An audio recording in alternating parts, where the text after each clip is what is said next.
एक हाउसवाइफ की ज़िंदगी ना डायरी में लिखी नहीं जाती। बस एक ज़िम्मेदारी होती है और ना कोई छुट्टी, ना कोई एप्रिशिएशन, कुछ नहीं। तो आज मैं आपको अपनी शाम की रूटीन से लेके कल सुबह की दोपहर तक का रूटीन करवाऊँगी। तो स्वागत है सबका आप सबके मेरे एक और नए व्लॉग में। शाम में मैं अपना दिया बाती कर रही थी, जो अक्सर सभी के घरों में होता था। इसके पहले एक और व्लॉग किया था, उसमें आप लोगों ने देखा था कि शाम में हम माँ-बेटी ने मखाने रोस्ट करके खाए थे।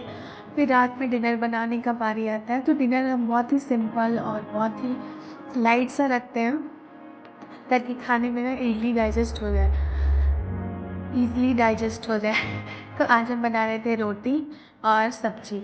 सब्ज़ी भी बहुत सिंपल, बिना तेल मसाला, बहुत रेयर, कम रहता है।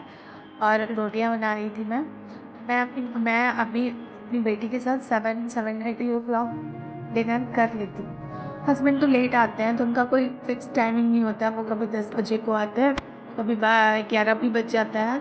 तो मैं अपने लिए रोटियां बना के खा लेती हूँ, और उनके लिए जब वो आते हैं तो उस टाइम ही मैं बना के दे देती हूँ। लेकिन उन्हें भी ठंड का मौसम है ना, तो रोटियां ठंडी हो जाती है तो खाने में अच्छी नहीं लगती है। तो अभी मैं अपने लिए और अपनी बेटी के लिए रोटी बना रही थी। और इस टाइम ना पूरे दिन का थकावट बॉडी में रहता है। आई गेस सबके साथ होगा ये, सारी गृहिणियों के साथ होता होगा। शाम में वो बहुत ज़्यादा थक जाती है, कुछ करने का भी मन नहीं करता है। बट क्या है ना कि हमारा यही ड्यूटी है, हमारे ड्यूटी में ना कोई हॉलीडे भी नहीं होता है। संडे को कहते हैं ना लोग, संडे को यार संडे है यार, रेस्ट करो। लेकिन मैं तो बोलती हूँ संडे को काम ज़्यादा होता है। संडे को हमारा मी टाइम भी तो होता है ना। संडे को थोड़ा खुद से क्लीन अप भी कर लो, फेशियल भी कर लो यार, खुद पे थोड़ा सा समय दे दो, थोड़ा सा ऑयलिंग कर लो बालों में, कुछ DIYs होते हैं वो कर लो। तो लो जी, ये रात का प्यारा सा डिनर भी रेडी हो गया। रोटी थी, सब्जी है, और ये बैगन की भरता है। तो ये डिनर हम मेरे और मेरी बिटिया रानी के लिए है। हम कभी वो एक भी खाती है, कभी दो भी खाती है, ऐसा करके। और साथ में हम दोनों का जुगलबंदी भी चलते रहता है। बच्चे ना हमारी ताकत भी होती है, और कहा जाए ना तो हमारी कमजोरी भी होती है। दिन भर का जो थकान होता है ना, उसकी एक प्यारी सी स्माइल, उसकी जो चटर चटर वाली बातें होती है, उससे वो थकान शायद कभी दिखती नहीं है। इसलिए ना माँ अपनी थकान कभी दिखाती नहीं है। तो खैर, उसके साथ ना प्यारी प्यारी बातें करते करते, और अब मैं आपसे मिल रही हूँ सीधे मॉर्निंग में। मॉर्निंग का टाइम था, आई गेस 6 o'clock हो गए होंगे, क्योंकि 5 o'clock पे मैं उठी थी। 5:30 पे ही मैं उठती हूँ डेली। थोड़ा बहुत योगा मेडिटेशन किया, उसके बाद फिर अपना डेली रूटीन में लग जाती हूँ। तो यार काम कभी ख़त्म नहीं होता। अगर एक काम आपका ख़त्म हुआ ना, पाइल्ड अप रहता है दिमाग में कि वो काम बचा हुआ है, वो काम बचा हुआ है। इस तरह करते करते हम खुद पे ध्यान देना कब भूल जाते हैं ना, पता भी नहीं चलता है। तो ये मैं सुबह इतनी ठंड लग रही थी मुझे, इतनी ठंड, मतलब जनरली सुबह में इतनी ठंड नहीं लग रही थी। इधर 2-3 दिन से ठंड थोड़ा कमा था, लेकिन आज के दिन बहुत ठंड थी। तो मैंने स्वेटर वगैरह पहन के ना तो काम वगैरह करने लगी, ताकि थोड़ा सा बॉडी में ना गर्मी आए। और आज मुझे ना पूरा बाहर का ना क्लीन करना था, सीढ़ी वगैरह में हर 1 दिन या 2 दिन बीच करके पूरा ऊपर से लेके नीचे तक, मतलब जहाँ पे मैं रहती हूँ उससे लेके छत तक, एक फ्लोर लगभग थोड़ा और ज़्यादा हो जाता है, तो वो पूरा ही क्लीन करना पड़ता है। फिर बाकी का जो 2nd फ्लोर से ग्राउंड फ्लोर तक है, वो नीचे वाली जो रहती हैं वो क्लीन करती हैं। तो ऐसे करके हमारा डिवाइड भी हो जाता है, वरना एक जने को ऊपर से लेके ना पूरा 3 फ्लोर क्लीन करना ना, वो ज़्यादा हेक्टिक हो जाता था। तो इसलिए मैंने अपना फ्लोर और ऊपर छत का फ्लोर वो कर लिया, उन्होंने ग्राउंड फ्लोर और अपना फ्लोर, ऐसे करके ना डिवाइड काम भी हो गया। और दोनों के लिए ना ईजी भी हो जाता है कि अपना ज़्यादा टाइम भी नहीं लगा, ज़्यादा एनर्जी भी बच गई अपनी, और वो काम सफाई भी हो गया। तो यहाँ पे मैं अपना हॉल वगैरह, रूम वगैरह सब साफ़ कर ली थी। उसके बाद फिर मैं चली गई थी ऊपर में, जो सीढ़ियाँ मैंने बताया था अभी आपको, वो साफ़ करने के लिए। तो लाइक काम का ना कोई लिमिट ही नहीं होता है। कभी अगर सुबह लेट उठा तो छोड़ देती हूँ कि ये नेक्स्ट डे कर लूँगी, कभी जल्दी उठ गई, टाइम पे उठ गई, तो मैं इसको भी निपटा देती हूँ। ऐसे पोछा भी करना होता है, लेकिन आज मैं बस झाड़ू ही की थी, क्योंकि अगर पोछा करने लग जाती तो ½ पूरा चला जाता। और उसके बाद हस्बैंड का भी ऑफिस होता है, बेटी का भी स्कूल खुल गया था, तो उस हिसाब से मैं उसको छोड़ दी, पेंडिंग में रख दी कि मैं नेक्स्ट डे कर दूंगी। तो क्लीनिंग करते करते ना एक बात आपको बताना चाहती हूँ ना, कभी कभी हम बॉडी को ना रेस्ट चाहिए होता है और आपको रेस्ट देना भी पड़ेगा, क्योंकि अगर आप रेस्ट नहीं दोगे ना तो बॉडी थक सा जाएगा और फिर एक टाइम के बाद ना आप कुछ नहीं कर पाओगे। इसलिए अपने आप को समझो और अपने आप को पहचानो, ये सबसे ज़्यादा ज़रूरी है। ये जो हमारी ज़िंदगी है ना एक हाउसवाइफ की, लोग ना बड़ी आसानी से बोल देते हैं कि यार तुम दिन भर घर में करती क्या हो, लेकिन हमें पता है कि हम दिन भर घर में करते क्या हैं और हमारा दिन कैसा जाता है। एक दिन जब हमारा तबीयत खराब हो ना, पूरा घर अस्त व्यस्त हो जाता है, ना सही से खाना बन पाता है और ना सही से घर की सफाई हो पाती है, ना कुछ हो पाती है। इसलिए ना लोगों की बातें पे जाओ ही मत कि लोग आपको क्या पूछते हैं। यार मुझे भी बुरा लग जाता है जब अगर कोई मुझे आके पूछता है ना, क्या करते रहती हो दिन भर, ये काम नहीं हुआ, वो काम पड़ा हुआ है।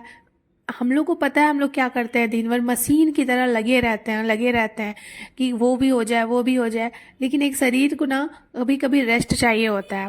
और ये आप ही समझोगे, आपका ये चीज़ ना कोई नहीं समझेगा, आपको खुद समझना पड़ेगा कि हमें क्या चाहिए। तो सुबह सुबह मैं दूध बॉयल करने के लिए रख दी थी ताकि थोड़ा ठंडा हो जाए और मेरी डॉटर उठ जाए तो उसको देने के लिए। और यहाँ पे मैं गर्म पानी करके पी रही थी। मैं सुबह में भी 2 गिलास गर्म पानी पी थी और मुझे ठंड भी थोड़ी लग रही थी, मैं वापस से 1 गिलास गर्म पानी करके पी ली। उसके बाद हमारा रोज का जो रूटीन होता है, आज नाश्ते में क्या बनाए, सबका सेम ही क्वेश्चन रहता है और सबका सेम ही थिंकिंग। तो आप ना रात में प्लान करके सो जाओ, बेस्ट आइडिया है कि कल सुबह क्या बनाना है। या फिर सेकंड आइडिया ये है कि सुबह पे जो सब्जी दिखे वो उठा के बना दो, अगर आपके घर में कोई टैंट्रम करने वाला नहीं है तो। बहुत सारे घरों में ना टैंट्रम भी होता है, मुझे ये नहीं खाना, मुझे वो सब्जी नहीं पसंद, मुझे ऐसा नहीं पसंद, तुम खाना अच्छा नहीं बनाती हो, और बहुत सारी चीज़ें। ये बहुत गलत चीज़ है यार, क्योंकि जो खाना बनाती है ना वो सिर्फ खाना नहीं बनाती है, वो अपना पूरा प्यार बनाती है, अपना पूरा उसमें ना लव रखती है, अपने लव वन को खाना खिलाती है, बहुत बड़े प्यार से खिलाती है। तो ये जो लोग क्वेश्चन करते हैं ना कि तुम खाना अच्छा नहीं बनाती हो या क्या ही बना के रख दी हो, बहुत गलत चीज़ है। तो चलो जी, आज आप लोगों से बातें करते करते मैं यहाँ पे सब्जियाँ काटना भी स्टार्ट कर दी और आज मैं बना रही हूँ आलू शिमला की सब्जी। लेकर के तो आई थी मैं 2 शिमला, लेकिन वापस मैं एक और रख दूंगी क्योंकि मुझे लगा था कि 2 हो जाएंगे, बट फिर खाने मुझे और मेरे हस्बैंड को ही थे। मेरी बेटी को तो सिर्फ आलू पसंद है, हरी सब्जी मैं उसको खिलाती हूँ बट बहुत रेयर खाती है। ऐसे चाउमीन वगैरह में शिमला वो खा लेती है, बट सब्जी में उसको पता नहीं उसको क्या लगता है। आई थिंक थोड़ा टेस्ट भी डिफरेंट हो जाता है, मुझे ऐसा लगता है कि दोनों में ना थोड़ा टेस्ट अलग हो जाता है, बट मुझे अच्छा लगता है। मैं सारी सब्जियों को खाती हूँ, मैं बचपन से खाती थी, मेरा आदत ऐसा लगाया हुआ है और मैं चाहती हूँ कि आजकल के बच्चे भी खाएं। बट आजकल के 90% बच्चे ना सब्जियां नहीं खाना चाहते हैं, फिर भी उसको मैश करके खिचड़ी में या फिर ऐसा थोड़ा सा ना तीखा कम वाला सब्जी बना के दो ताकि बच्चे ना खाएं। तो यहाँ पे मैं अपनी सब्जी सारी वॉश कर रही थी, मैं उसको 2-3 बार वॉश कर लेती हूँ अच्छे से। ये अभी जो नए वाले आलू आ रहे हैं ना उसमें गंदगी भी बहुत ज़्यादा और मिट्टी बहुत ज़्यादा रहता है, तो आप लोग भी ना 1-2 बार और अच्छे से उसको ना वॉश कर लेना।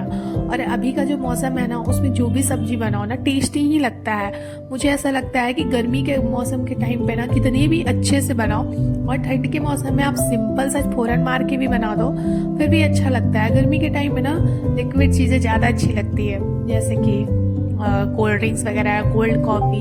और ठंड में मुझे ठंड का मौसम ना बहुत अच्छा लगता है, लेकिन जैसे जैसे एक उम्र हो रहा है और जैसे जैसे अपना एज क्रॉस हो रहा है वैसे वैसे ना बॉडी में थोड़ी तकलीफें बढ़ती जा रही है। जैसे कि आफ्टर सी सेक्शन बॉडी में बहुत सारा पेन स्टार्ट हो जाता है, जैसे बैक पेन वगैरह। और मुझे नहीं पता ये एनेस्थीसिया वाला क्या सच्चाई है, लेकिन मुझे ना पूरे ईयर में ना एक बार वो कोई हवा चलता है या आई डोंट नो व्हाट, उस टाइम में मुझे बैक पेन होता है, थोड़ा थोड़ा रहता है। और कभी कभी ना बहुत एक्सट्रीम लेवल पे हो जाता है, बैक में, बैक के ऊपर, कंधे पे, इस सब पे थोड़ा पेन स्टार्ट बहुत एक्सट्रीम लेवल पे 1-2 दिन रहता है, वो खुद पे ठीक हो जाता है। अब आई डोंट नो ये एनेस्थीसिया का असर है या फिर क्या है, बॉडी कमजोर हो रही है उसका है या फिर पता नहीं। इसलिए ना अपने आप पे ना ध्यान दो। परिवार का तो ध्यान देना ज़रूरी है ही, लेकिन अपना ध्यान देना भी ना बहुत ज़रूरी है। तो चलो जी, आपसे बातें करते करते सुबह का नाश्ता भी रेडी हो गया। तो सुबह नाश्ता में मैंने बनाया था गर्मा गर्म चपाती, उसके साथ आलू शिमला की सब्जी, और कल ना मैंने टमाटर की चटनी बनाई थी तो वो पड़ी हुई थी, तो वो भी मैंने साथ में नाश्ते में दे दिया। तो आज ना इसी नाश्ते के प्लेट के साथ ब्लॉग को भी एंड करते हैं। आप लोग के लिए भी ये नाश्ता है, आप लोग भी इंजॉय करो। और कैसा लगा मेरा ब्लॉग बताना, ठीक है। चलो अब वीडियो को ख़त्म करते हैं और फिर